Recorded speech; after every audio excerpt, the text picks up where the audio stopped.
Hello explorers and welcome to another video. We are doing Advent of Code Day 3 today. And the puzzle today was a little bit of a strange one.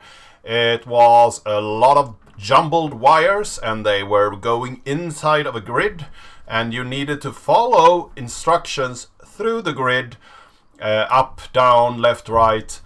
And when you've done that, you would end up with something that could have a distance. So if the wires are crossed, you will need to find out the closest wire that is crossed. So in this case here, for instance, the wire at X here is crossed, and your starting position is down here, which means that it goes 1, 2, 3 up, 1, 2, 3 right, and that is 3 plus 3 equals 6. So that's the distance between the closest to the furthest apart. So let's see if we can figure this one out. We have an example here with an actual distance to it, and I'm gonna start coding and see if I can figure that one out. I will set a time limit on today's video for about an hour.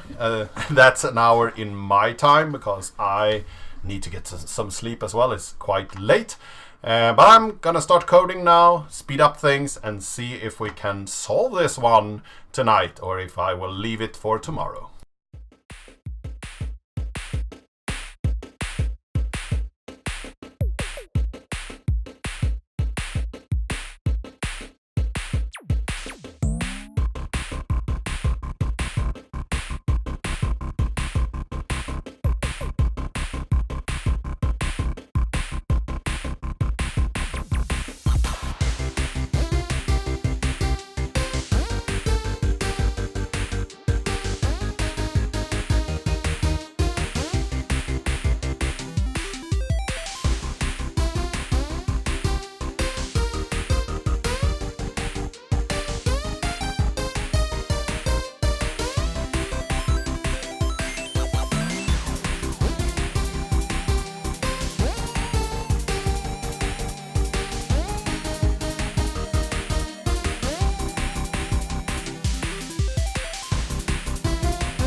Hello explorers, and we're back!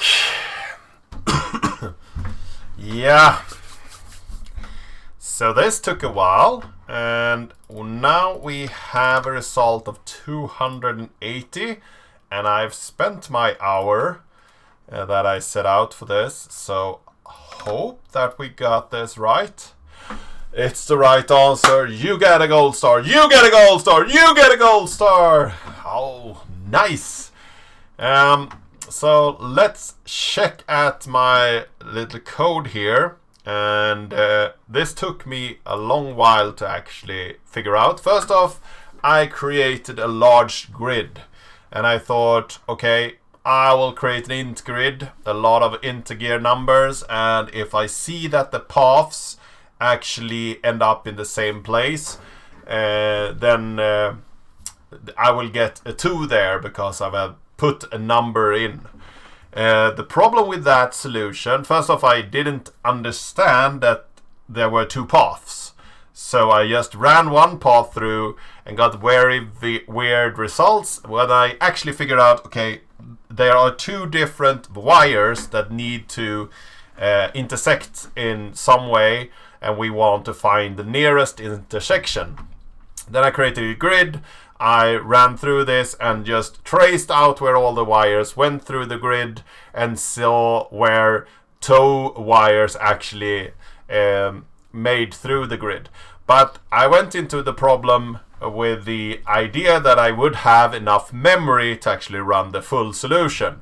The problem is that the full solution actually required more memory, or at least a byte array larger than the largest integer you have in the machine, and you can't create that large byte arrays.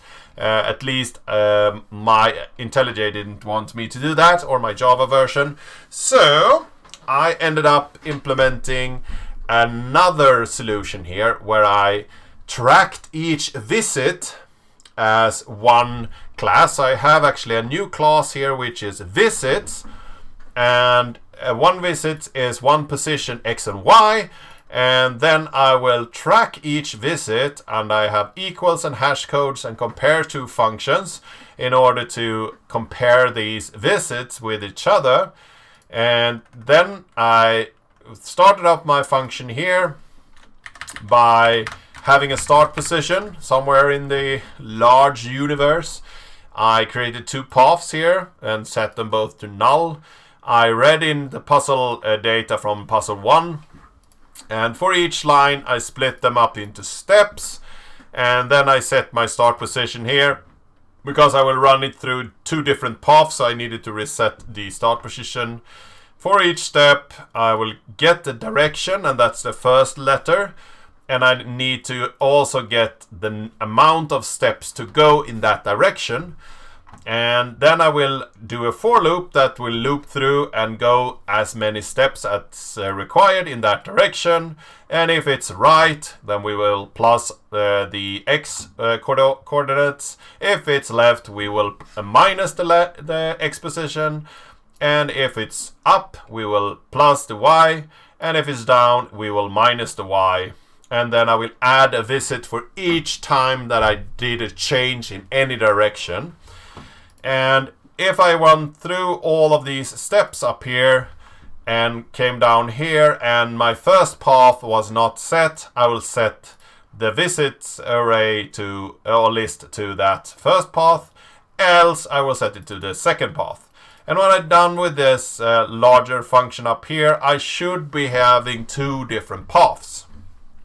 And first off here, I actually tried to have second path contains this visit, but that didn't work for me for some reason. I got a lot of faulty results. Might be because of my compare or my hash function, but I didn't really care for debugging Java code or Java native libraries, so I just made 2 for loops and checked if I can find an x and y position that was equal for both, and then I calculate the Manhattan distance between these and check if I can find the smallest one, and I start with the integer max value, and then I will print the smallest down here, and 280 was the result for this puzzle. as this is my allotted time of 1 hour, I will read through the next puzzle and see if I need to do a lot of changes or if I can do this tonight. So I'll be right back. And we are back, and I think actually I can solve this one quite simply, as the requirement here is actually to figure out how many steps each of the crossings will take, and I need to find the closest intersection by steps on the actual movement around the grid. So that should be pretty easy with our new little concept here. So I will get on working with that and I'll be right back.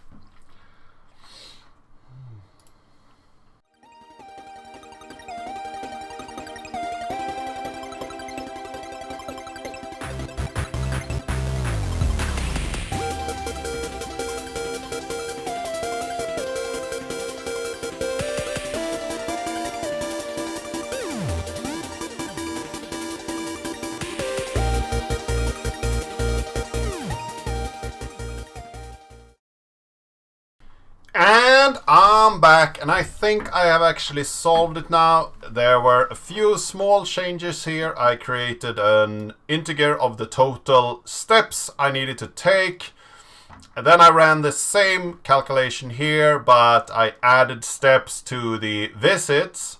So how many steps did it take to get to this visit?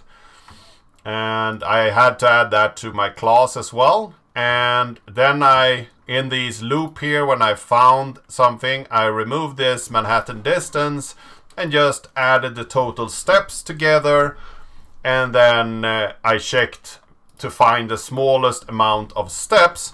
And I've tried this with the actual run that I did before. So I tried it with both the examples that were given to me in the example here, so I should be able to get the right result when it actually runs. It took a while for it to actually finish last time, and there it's done. It took 10,554 steps, so let's see if that's the right answer. Yes, it's the right answer. You get a gold star, I get a gold star, everybody gets a gold star. Yes, we solved that too. And we did it in very short time. So the first puzzle was a bit harder because you had to get the infrastructure up. But when we had that going, we were able to solve the second part pretty easily. So I hope that you learned something today. I hope that you found this video interesting. If you like this video, give it a like, share it with your friends and colleagues. And if you haven't subscribed yet, please do that. And I really hope to see you in the next one.